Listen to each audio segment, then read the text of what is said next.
Bisnis Partners, apa kabar? Semoga dalam keadaan yang sehat dan tanpa kekurangan suatu apapun. Bersama saya kali ini dengan Niken di seri BDO Super Talk.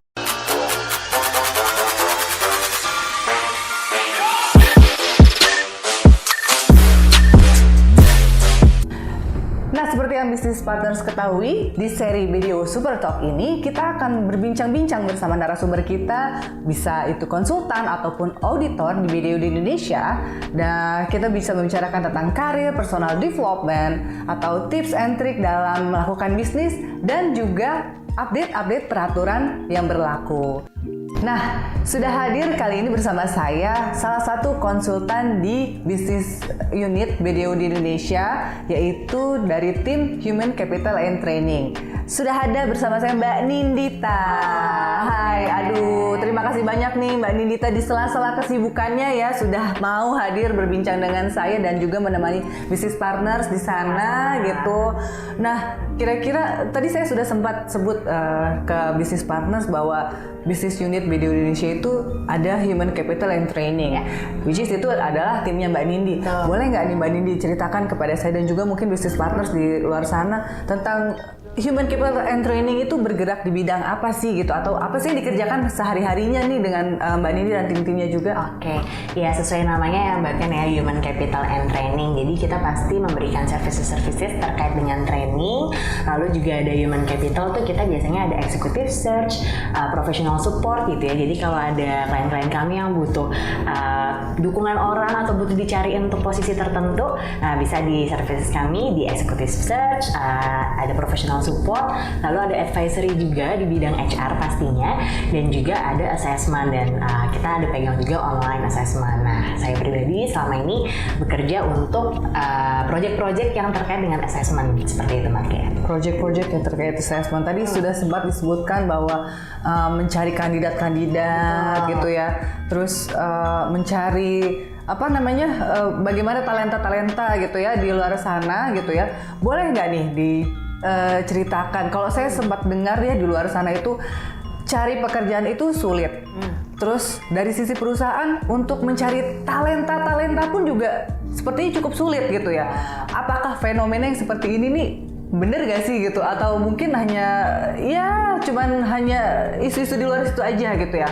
Gimana tuh? Makanya memang bisa dikatakan seperti itu ya, karena beberapa kemampuan-kemampuan yang dimiliki oleh para kandidat itu kadang belum tentu sesuai nih, atau belum tentu cocok sebenarnya sama perusahaan yang lagi dilamar gitu ya. Kadang mungkin ada aspek-aspek tertentu, misalnya nilai intelijensi saya di rata-rata nih sebenarnya udah bagus nih, bisa apply ke satu perusahaan gitu ya, tapi ternyata ada kemampuan komunikasi dari kandidat ini yang belum sesuai nih sama perusahaan yang dibutuhin. Misalnya ternyata lagi cari suatu posisi yang butuh kemampuan public speakingnya tuh kenceng banget gitu. Nah, ternyata belum dimiliki nih oleh satu kandidat ini. Nah, jadi itu belum match tuh dengan yang pengen dicari sama perusahaan A itu gitu. Tapi ternyata kalau kandidat ini apply nih ke perusahaan B gitu ya, udah match nih, udah sesuai sama kebutuhannya. Nah, jadi bisa jadi sebenarnya kandidat itu cocoknya ke perusahaan B. Seperti itu sih Mbak Ken. Jadi mungkin makanya harus tahu dulu nih, baik dari sisi perusahaannya harus tahu dulu sebenarnya posisi atau orang kebutuhannya seperti apa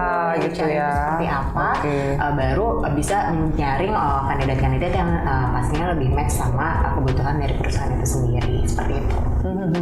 Oke, tadi berarti disesuaikan lagi dengan kebutuhan perusahaan gitu ya. Nah, bagaimana sih caranya untuk perusahaan itu sendiri gitu ya? Pasti tentunya pengen dapat talenta-talenta yang berkualitas gitu ya, talenta-talenta pilihan gitu.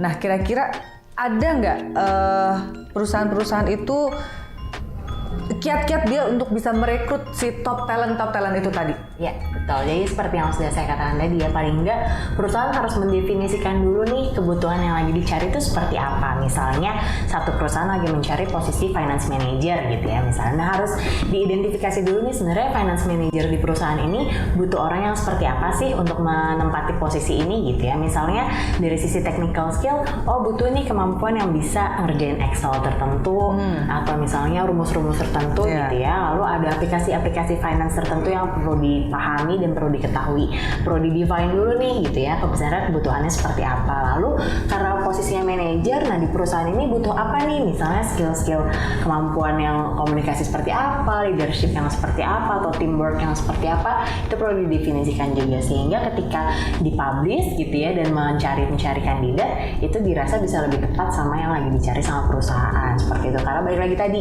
kalau perusahaan bisa aja finance manager di perusahaan A kebutuhannya beda nih sama finance manager di perusahaan B. Jadi memang harus didefinisikan dulu sesuai sama kebutuhan dan juga value perusahaannya gitu.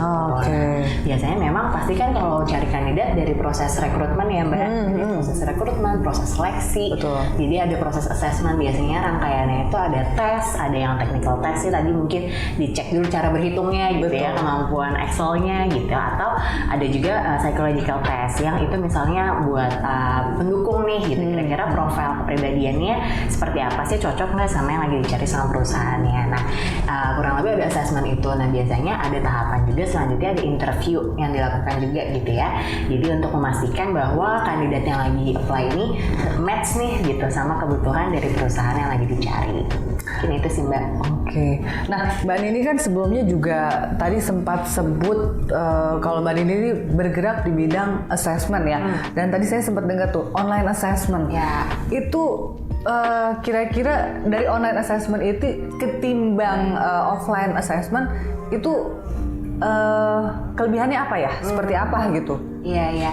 Jadi memang semakin kesini kan tadi ya era digital segala macam gitu. Jadi memang assessment pun yang sebelumnya paper and pencil gitu ya, semuanya mungkin dulu ngerjain segala macamnya manual gitu. Sekarang semakin secara digital gitu ya, atau secara online. Nah kelebihannya udah pasti ini ya Mbak, mudah diakses kapanpun dan dimanapun ya. Karena kalau dulu bayangin paper and pencil gitu ya, orang-orang beli tiket, beli nyewa hotel, apa gitu buat pensil 2B juga ya. Papan jalan ya. Jadi bawa kertas-kertas map-map banyak banget gitu ya untuk melamar ke satu perusahaan. Dan dari perusahaan sendiri juga perlu menyediakan satu tempat yang besar gitu ya, hall kah atau nyewa gor gitu ya untuk bisa mengerjakan tes-tesnya. Nah kalau sekarang online bisa dikerjakan kapanpun dan dimanapun. Jadi sebenarnya kita cuma butuh ya memang pasti jaringan internet, lalu ada device-nya, bisa komputer, laptop, atau mungkin sekarang juga sudah bisa menggunakan handphone atau smartphone. Lalu biasanya yang paling nggak di ruangan yang kondusif lah gitu, jadi nggak terganggu gitu ya. Nah sebenarnya dari kayak gitu mereka bisa mengerjakan nih di masing-masing tempat mereka dimanapun, di kota manapun gitu ya. Jadi bisa bahkan bisa di luar negeri juga gitu ya, tetap ngikutin proses assessment yang diadakan. Jadi pasti kemudahannya lebih gampang diakses dari dimanapun dan juga kapanpun gitu ya. Karena kadang kita bukain akses nih satu hari gitu ya, kita bisa atur sendiri sebenarnya sebagai peserta waktu terbaik kita mau ngerjain tuh kapan yang nggak keganggu gitu ya sama pekerjaan lainnya. Jadi bisa diatur seperti itu juga. Jadi dari pesertanya sendiri juga dia punya fleksibilitas sendiri ya gitu. Dia mau mengerjakannya kapan nih gitu ya, menyesuaikan dengan ritme. Betul. Selain itu mungkin selanjutnya lagi ini ya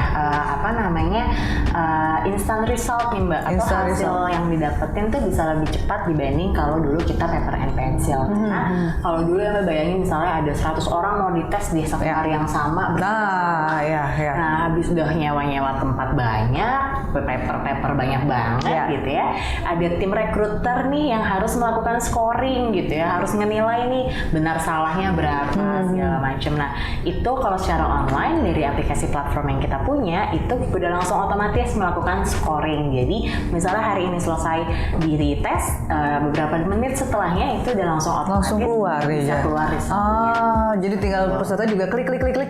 Terus tiba-tiba ya udah dengan cepat resultnya juga bisa langsung didapatkan ya gitu di hari itu juga ya. Jadi itu sangat lebih efisien sih, baik bagi kandidat sendiri gitu ya, ataupun dari tim rekruternya gitu ya, atau dari perusahaannya, karena udah bisa langsung akses hasil tes dari kandidat yang mengikuti tesnya tersebut seperti itu. Gitu. Nah mungkin nambah lagi nih Mbak, pasnya itu buat branding company juga ya. Sekarang kayak tadi ya, karena udah semakin era digital gitu ya, orang-orang udah maunya instan aja gitu ya. Pasti orang-orang lebih pengen daftar nih atau pengen apply ke perusahaan yang udah semuanya aksesnya serba digital gitu, daripada mungkin masih ada nih perusahaan-perusahaan yang harus datang ke kantor gitu ya. Tapi pasti daya tariknya nih lebih berbeda ya dengan berarti ini perusahaan ini lebih melek teknologi, paling tidak seperti itu ya. Gitu. Jadi di tengah-tengah para masyarakat, di tengah-tengah para kandidat yang lagi mencari pekerjaan bisa ngepromosi ini gitu ya, branding company-nya, itu company yang itu lagi ngadain online assessment, enak banget, cepet, kita nggak perlu ribet-ribet. Nah itu kan sebenarnya bantu branding company-nya juga seperti itu Mbak. Jadi daerah-daerah kayak gini. Iya ya, di samping dari sisi kepraktisan ya, tapi dari sisi branding juga dapat juga ternyata gitu ya. Jadi memang online assessment ini sangat-sangatlah membantu sekali ya, terutama di era digital sekarang ini. Nah, kalau tadi mungkin ada sekitar ratusan ya yang di di assess ya oleh para asesor gitu.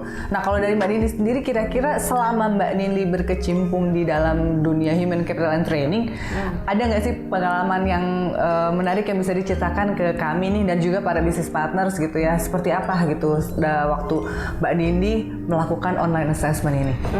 Ya, jadi dari pengalaman kami ini pernah membantu klien kami buat assess sekitar 50 sampai 70 ribu orang sih Mbak. 50 ribu orang? Aplikan, iya, pelamar gitu ya. Jadi pelamarnya sih mungkin lebih yang lulus seleksi administrasi kesaring tuh gitu ya. 60 ribuan kandidat yang akhirnya diberikan akses untuk mengerjakan online assessment seperti itu. Jadi mudah banget, bayangin kalau si 50 ribu berada dalam waktu bersamaan kita lakukan tes gitu ya. Waduh, harus nyewa tempat mahal-mahal ganggu jadwal konser orang-orang ya kan mungkin. Nah, jadi akhirnya kita kasih akses secara online. Jadi mereka bisa mengerjakan di kota mereka masing-masing. Jadi ini memang seluruh Indonesia gitu ya, karena kliennya memang punya beberapa cabang perusahaan di beberapa kota besar di Indonesia. Jadi dari masing-masing kota itu, bahkan di daerah-daerah pun sebenarnya bisa mengakses gitu untuk selama ada jaringan internet gitu ya, dan device-nya mereka bisa akses gitu. Jadi kita berikan akses untuk online test, kita bagi-bagi juga karena tetap ada manajemen risiko yang perlu kita lakukan gitu ya. Kalau tiba-tiba 50 ribu akses bersama-sama, pasti nanti kalau servernya down, ada gangguan internet dan sebagainya, kita bagi-bagi juga jadwalnya. Tetap bisa dibagi per batch juga. Betul, gitu ya. Kita nggak mau juga nih meskipun secara online, mereka tetap harus optimal dong ya mengerjakan. Itu salah satu antisipasi yang kami lakukan. Lalu setelah itu, misalnya seminggu 60 ribu orang itu kita kemarin udah kasih akses online test. Nah, minggu depannya kita udah langsung bisa kasih rekap hasil 50 ribu itu ke klien kami gitu. Jadi di minggu pertama misalnya online test, minggu kedua itu udah bisa dapat hasilnya dan bisa langsung dijadwalkan untuk tahap selanjutnya. Nah, biasanya tahap selanjutnya itu kemarin ada mungkin HR interview gitu sebutannya gitu, untuk interview tahap pertama.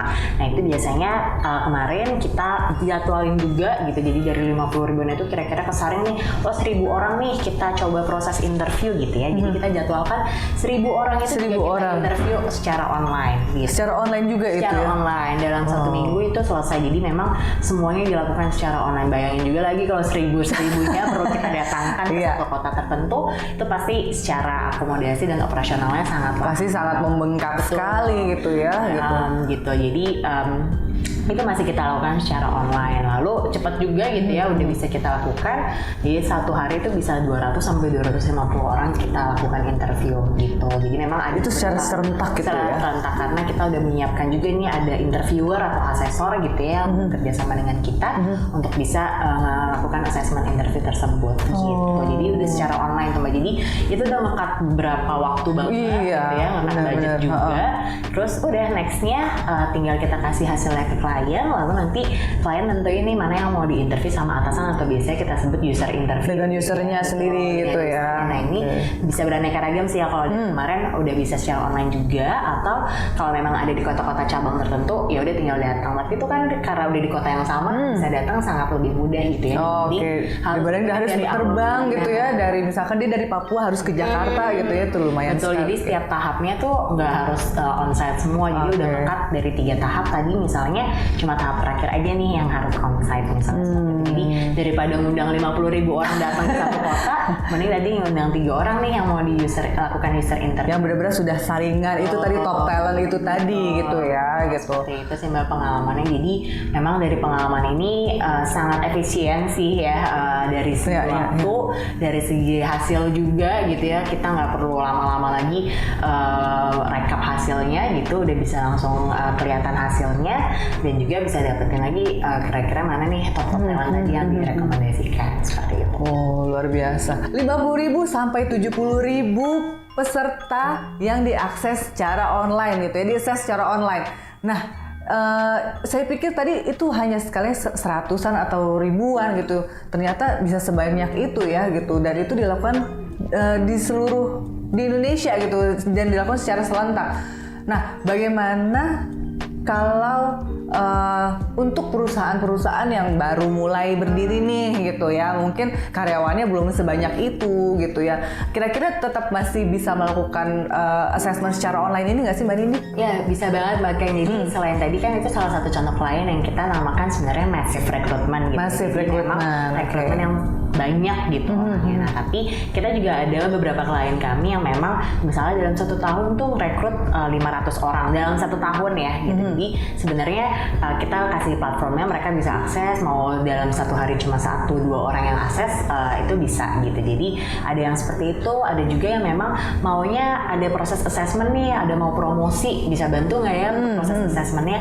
Nah itu kita bisa bantu juga. Jadi istilahnya kalau mau satuan gitu ya, bisa kita provide juga, baik itu online assessment ngerjain tesnya aja, atau kita mau paket lengkap nih sampai dengan interview dan juga ada proses assessment center tuh kita juga bisa. Jadi assessment center tuh biasanya ada fokus group discussionnya gitu, atau kayak misalnya presentasi mau diukur juga kemampuannya dalam mempresentasikan sesuatu, itu juga bisa gitu. Jadi itu bisa dilakukan secara offline juga, tapi kita juga siap untuk melayani dalam proses secara online seperti itu sih. Jadi sebenarnya nggak masalah mau cuma 2-5 orang, 2-5 orang ya, 10 orang, 20 orang kita udah pernah tanganin, atau tadi skala menengahnya gitu ya 500 sampai 1000 dalam 1 tahun yang dites ya. Mungkin yang onboard juga cuma 1 atau 2 orang gitu ya. Tapi dalam 1 tahun misalnya bisa ada beberapa kandidat, itu juga bisa. Atau yang mau sekali 1 project banyak gitu ya, masih rekrutmen tadi ya. Itu kami sudah bisa dan juga sudah punya pengalaman terkait hal tersebut. Oke. Jadi business partners nggak perlu sedih ya. Mungkin yang baru merintis usahanya gitu ya, baru mendirikan perusahaannya gitu ya.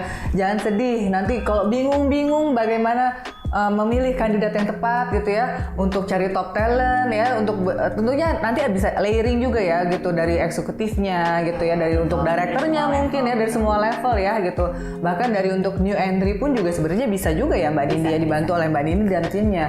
Nah kalau business partners masih penasaran nih gitu tentang bagaimana lebih detail lagi gitu tentang online assessment ini, dan juga mungkin service lainnya yang bisa di-provide oleh Mbak Nindi dan timnya, teman-teman bisa melayangkan pertanyaan kemana nih teman-teman business partners? Ya, teman business partners bisa langsung menghubungi saya lewat email di nrespati@bdo.co.id. Nanti boleh info aja kebutuhannya seperti apa, nanti bisa kita reach out lebih lanjut gitu ya, untuk membicarakan siapa tahu services kita sebenarnya bisa membantu kebutuhan dari business partners semuanya. I see. Oke, baiklah Mbak Nindi, ini bincang-bincang yang sangat menarik sekali ya gitu. Kita ternyata di video itu tidak hanya berkutat seputar buku besar ya, ataupun tentang perpajakan, tapi ternyata ada juga loh gitu mengenai sisi dari human capital dan juga training gitu ya. Nah, business partners, gak terasa ya kita sudah berbincang-bincang ngobrol dengan narasumber kita pada seri kali ini. Jangan lupa business partners untuk klik like, comment, atau subscribe di channel YouTube BDO Indonesia untuk mendapatkan informasi-informasi menarik lainnya. Dan juga business partners bisa stay tune bersama kita di sini di acara BDO Super Talk berikutnya. Oke, saya Niken dan narasumber kita pada sesi kali ini Mbak Ninita. Kami berdua pamit undur diri. Sampai jumpa pada kesempatan lainnya. Bye-bye.